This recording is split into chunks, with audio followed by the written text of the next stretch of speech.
بعد فاعوذ باللہ من الشیطان الرجیم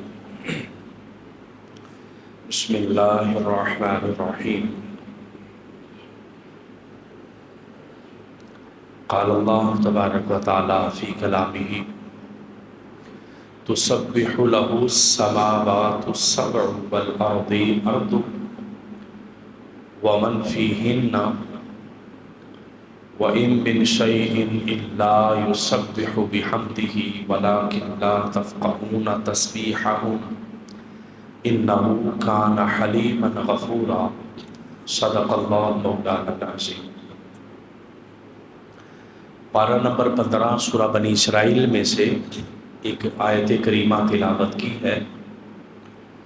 اس کے اندر رب کائنات نے ارشاد فرمایا تسبح له السماوات السبع، اللہ پاک کی تسبیح ساتوں آسمان بھی کرتے ہیں، والارض، اور زمینیں بھی اللہ کی تسبیح کرتی ہیں، اور جو کچھ ان کے اندر ہے وہ بھی اللہ پاک کی تسبیح کرتا ہے۔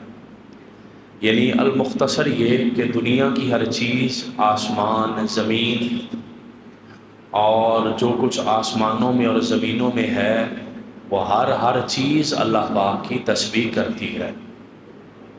یہ اللہ رب العزت نے قرآن پاک کے اندر ارشاد فرمایا، اور ارشاد فرمایا وَلَكِن لَّا تَفْقَهُونَ تَسْبِيحَهُمْ، اگر درخت بھی تسبیح کرتے ہیں، پتھر بھی، پہاڑ بھی، زمین بھی، آسمان بھی، ذرہ ذرہ تسبیح کرتا، لیکن تم ان کی تسبیح کو سمجھتے نہیں ہو، تمہاری سمجھ میں ان کی تسبیح نہیں آتی۔ اس کا مطلب یہ ہے کہ خواہ وہ حقیقتاً تسبیح کریں، اللہ کا ذکر کریں، یا ان کا موجود ہونا خدا کے وجود پر دلالت کرے، یہ تسبیح ہو، تسبیح حقیقی ہو یا حکمی، بہر صورت کائنات کا ذرہ ذرہ رب کی بارگاہ میں تسبیح کر رہا ہے، لیکن عام لوگ اس تسبیح کو سمجھ نہیں سکتے، اس تسبیح کو دیکھ نہیں سکتے، سن نہیں سکتے۔ اور وَإِذَا قَرَأْتَ الْقُرْآنَ جَعَلْنَا بَيْنَكَ وَبَيْنَ الَّذِينَ لَا يُؤْمِنُونَ بِالْآخِرَةِ حِجَابًا مَسْتُورًا، فرمایا کہ جب اے نبی صلی اللہ تعالیٰ علیہ وسلم آپ قرآن پڑھتے ہیں تو اللہ پاک آپ کے اور کافروں کے درمیان ایک پردہ ڈال دیتا ہے۔ وہ لوگ جو آخرت پر یقین نہیں رکھتے، اللہ ان کے درمیان اور آپ کے پڑھنے کے درمیان ایک پردہ ڈال دیتا ہے۔ آپ قرآن پڑھتے بھی ہیں، انہیں پھر بھی سمجھ نہیں آتی۔ تو یہ آیت کریمہ جو ہے یہ بڑے واضح لفظوں میں بتاتی ہے کہ جس کو رب ہدایت نہ دینا چاہے اس کو اللہ کے نبی بھی قرآن سنائیں تو ہدایت پھر بھی نہیں آتی۔ کچھ ایسے لوگ ہوتے ہیں کہ جو ہدایت لینا ہی نہیں چاہ رہے ہوتے، جیسے ابو جہل تھا، ابو لہب تھا، اور بڑے بڑے کافر لوگ تھے، تو آقا علیہ الصلوۃ والسلام ان کے سامنے قرآن پڑھتے لیکن انہیں پھر بھی سمجھ نہیں آتی تھی، اس لیے کہ اللہ پاک نے ان کی سمجھ میں پردے ڈال رکھے تھے۔ اللہ پاک کی طرف سے ان کے مقدر میں ہدایت نہیں تھی، تو جس کے مقدر میں اللہ پاک کی طرف سے ہدایت نہیں ہے، چاہے اسے کوئی بھی قرآن سنائے سمجھ نہیں آئے گی۔ بس اوقات ہم کوشش کر رہے ہوتے ہیں کہ فلانے بندے کو سمجھ آ جائے، فلانا بندہ سمجھ جائے، فلانا بندہ سمجھ جائے، تو یہ قرآن کی آیت نے بتا دیا کہ جس کو اللہ ہی نہ چاہے اس کو کون سمجھا سکتا ہے۔ تو سمجھ تو تبھی آنی ہے کہ جب رب نے چاہنا ہے، تو رب نہ چاہے تو پھر وہ بڑے مشہور مثال دیتے ہیں کہ مکے مڈ بدو والی مثال ہے کہ مکے کے وہ ساتھ رہنے والے لوگ، خانہ کعبہ کے پاس رہنے والے لوگ، وہ بھی نہیں سمجھ سکیں گے، اور جس کو اللہ نے سمجھ کی توفیق دینی ہو وہ دور رہ رہا ہو، جیسے کہ حضرت خواجہ ویسے کرنی تھے، آقا علیہ السلام کی زیارت بھی نہیں کی، پھر بھی بتایا کرتے تھے کہ حضور کے بال کتنے سفید تھے۔ تو اگر جس پر اللہ فضل کرے وہ دور رہ کے بھی دیکھ لیتا ہے، اور جس پر فضل نہ ہونا ہو وہ بالکل قریب بھی آ جائے اسے پھر بھی عیب ہی نظر آئے گا، اسے پھر بھی کچھ نظر نہیں آئے گا۔ چونکہ اللہ پاک نے اس میں ایک پردہ ڈال دیا ہوتا ہے، وہ چاہے بھی تو وہ سن نہیں سکتا۔ اور اگلی آیت کریمہ کے اندر ارشاد فرمایا وَجَعَلْنَا عَلَىٰ قُلُوبِهِمْ أَكِنَّةً، اور ہم نے ان کے دلوں پر پردے ڈال دیے ہیں، ہم نے ان کے دلوں پر پردے ڈال دیے ہیں، یہ سمجھیں گے نہیں، اور ان کے کانوں کے اندر بھی ہم نے ایک ڈاٹ ڈال دی ہے، ایک پردہ ڈال دیا ہے۔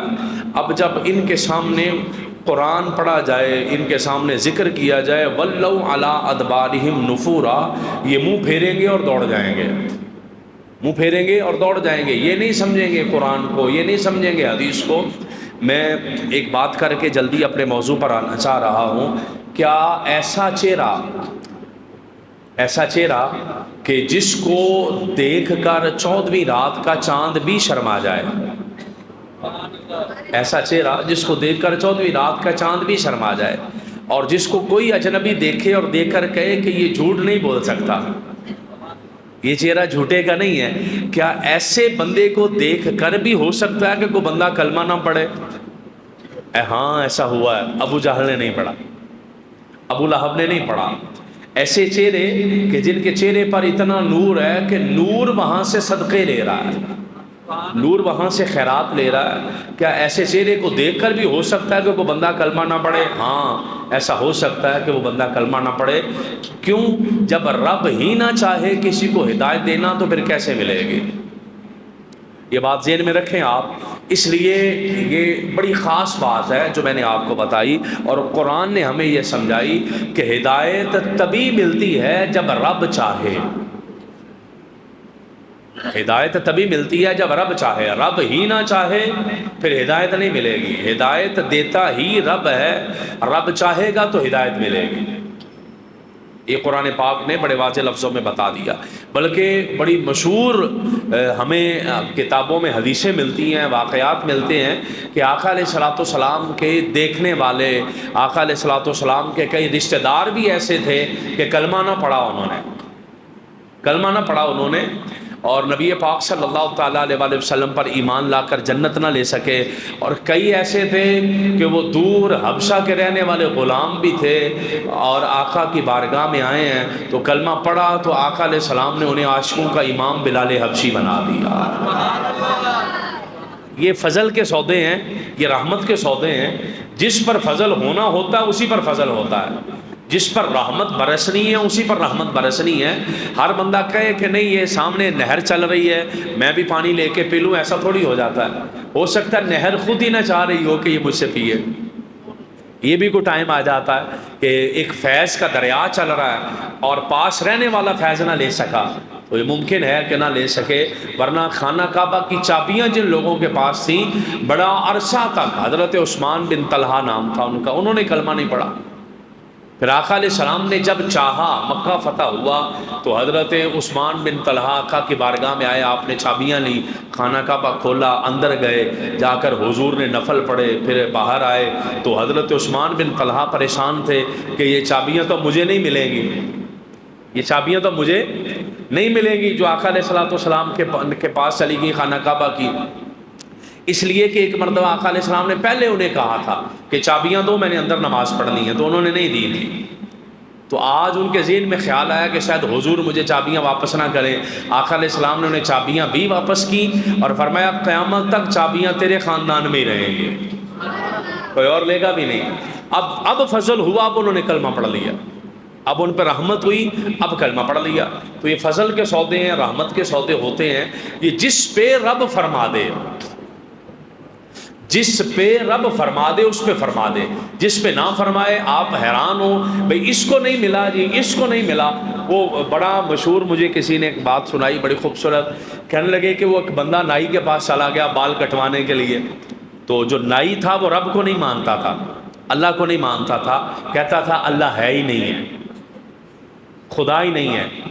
کسی ملک کا ہوگا، انگریز ملک کا کوئی ایسا ملحد بندہ، رب بھی نہیں ہے۔ بال کاٹتے کاٹتے اس نے دیکھا بھی جس کے میں بال کاٹ رہا ہوں نا یہ مسلمان لگ رہا ہے، چہرے پہ داڑھی بھی ہے اور اس کا لب و لہجہ بھی بڑا خوبصورت ہے اور بڑا قرآن پڑھنے والا، حدیث پڑھنے والا لگ رہا ہے۔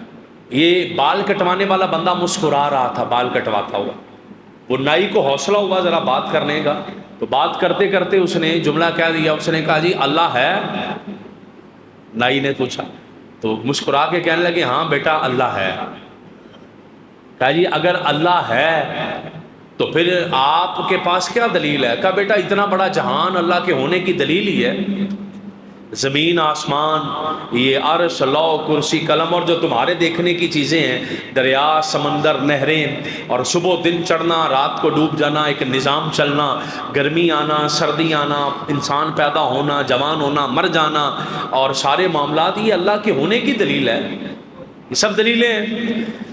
تو کہنے لگا جی اگر آپ کہتے ہیں اللہ ہے تو پھر ساری دنیا ہدایت پر کیوں نہیں ہے؟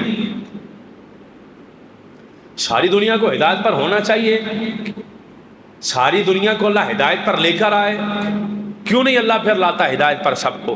تو آپ کہنے لگے بیٹا تیری بات پھر کریں گے، یہ تیری بات کا پھر کبھی جواب دوں گا، اب چھوڑ ابھی کوئی اور بات کرتے ہیں۔ تو اس نے کہا جی اور کوئی کر لیں۔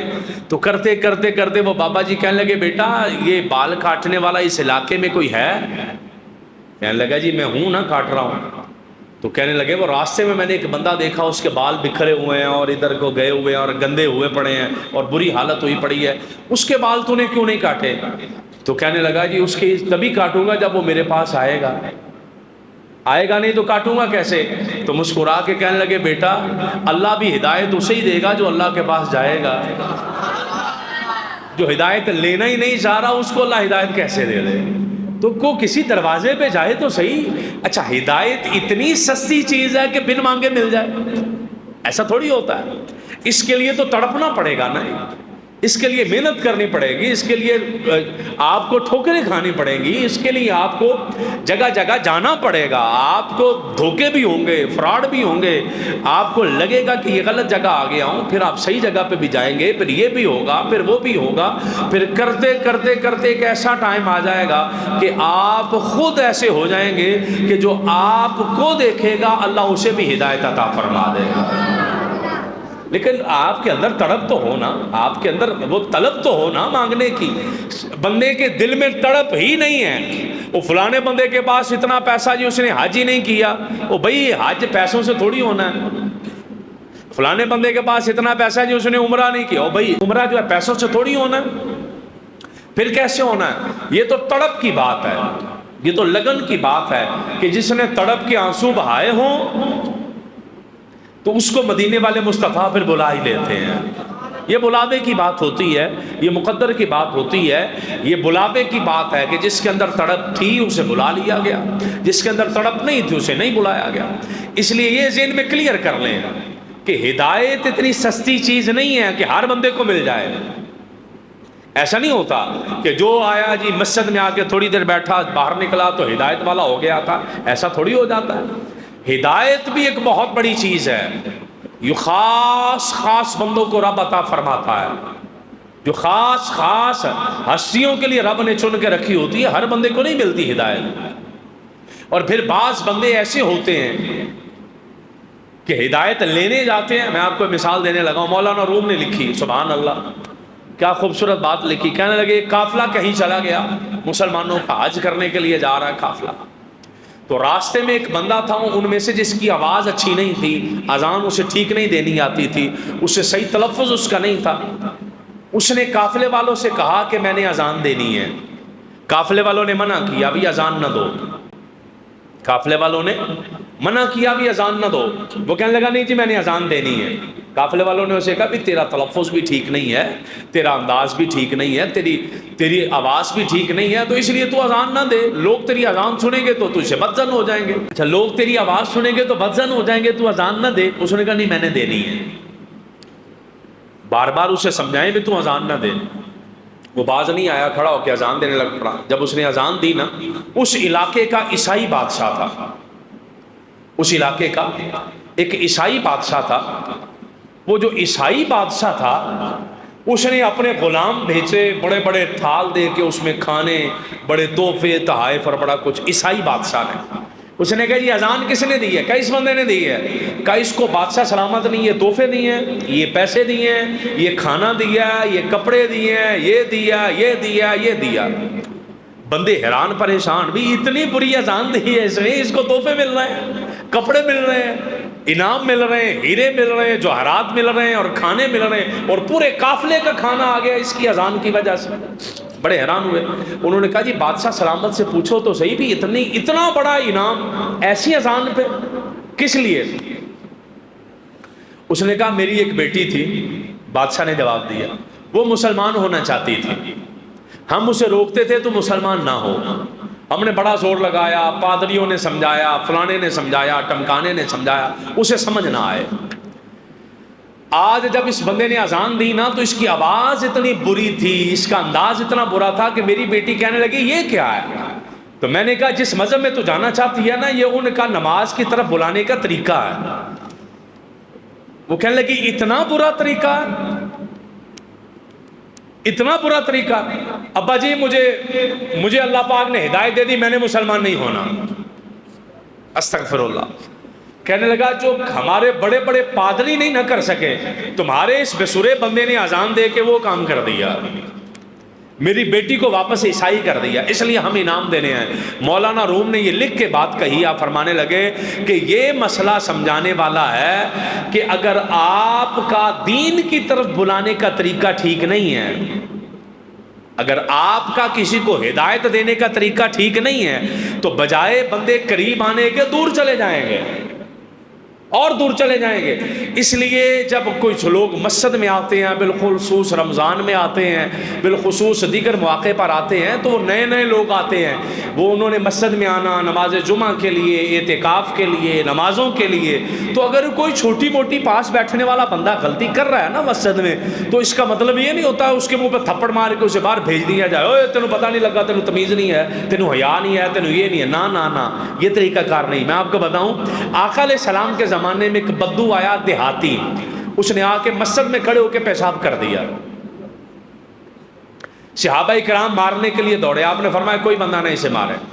اس نے پیشاب مکمل کیا، آقا علیہ السلام نے فرمایا اس پہ پانی ڈالو، اب اس بدو کو پکڑ کے لاؤ۔ وہ بدو آ گیا، آقا کی بارگاہ میں جب حاضر ہوا تو آقا علیہ السلام نے فرمایا یہ مسجدیں اس لیے نہیں ہیں کہ ان میں پیشاب کیا جائے، یہ کیا جائے، وہ کیا جائے، حضور پھر کس لیے ہیں؟ اس نے کہا حضور یہ تو اللہ کا، آقا علیہ السلام سے پوچھا حضور کس لیے ہیں؟ آقا نے فرمایا یہ تو اللہ کا ذکر کرنے کے لیے، یہ نماز پڑھنے کے لیے، یہ قرآن کے لیے ہے، یہ ذکر خدا اور مصطفیٰ کے لیے مسجدیں۔ جب اتنی بات کہی اس کا دل نرم ہو گیا، اس نے کہا حضور مجھے سمجھ آ گئی ہے، میں پہلے بھی مسلمان ہوں، میں اب بھی مسلمان ہوں، حضور کل بھی آپ کا غلام تھا، آج بھی آپ کا غلام ہوں۔ وہ طریقہ کار ہے نا سمجھانے کا، اس کو بتانے کا۔ تو یہ مولانا روم نے ایک بات بتائی ہمیں کہ اس کی اذان کی وجہ سے ایک شہزادی نے کلمہ پڑھنا، اذان سنی اس نے کلمہ نہیں پڑھا، اذان سنی اس نے کلمہ نہیں پڑھا۔ اس لیے کسی کو دین کی طرف بلانا، کسی کو ہدایت کی طرف بلانے کا طریقہ کار ہے، ایک خاص طریقہ کار ہے۔ اس لیے اس مسئلے کو بھی سمجھنے کی ضرورت ہے۔ اور جس آیت کریمہ سے میں نے بات شروع کیا، رب کائنات نے ارشاد فرمایا تسبح لہ السماوات السبع، ساتوں آسمان اور زمینیں رب کی تسبیح کر رہی ہیں۔ اچھا، جب ساتوں آسمان اور زمینیں رب کی تسبیح کر رہی ہیں، اس کا مطلب ہے کہ رب کی طرف لانا ممکن ہے، بندوں کو لایا جا سکتا ہے، کیونکہ بندہ سمجھا سکتا ہے کہ بھائی کائنات کا ذرہ ذرہ اللہ کی تسبیح کر رہا ہے، تجھے بھی چاہیے رب کی یاد کے اندر مگن ہو جا، جو رب کا ہو جائے گا رب پھر اس کا ہو جائے گا۔ ٹھیک ہے جی، تو یہ ایک تو یہ دوسری بات اسی آیت کریمہ میں فرمایا وَإِن مِّن شَيْءٍ إِلَّا يُسَبِّحُ بِحَمْدِهِ وَلَٰكِن لَّا تَفْقَهُونَ تَسْبِيحَهُمْ، کہ کائنات کا ذرہ ذرہ رب کی تسبیح کر رہا ہے، ہاں تمہیں نہیں پتہ چل رہا کہ یہ چیز تسبیح کر رہی ہے، یہ کر رہی ہے، یہ کر رہی ہے، ہر چیز اللہ کی تسبیح کر رہی ہے۔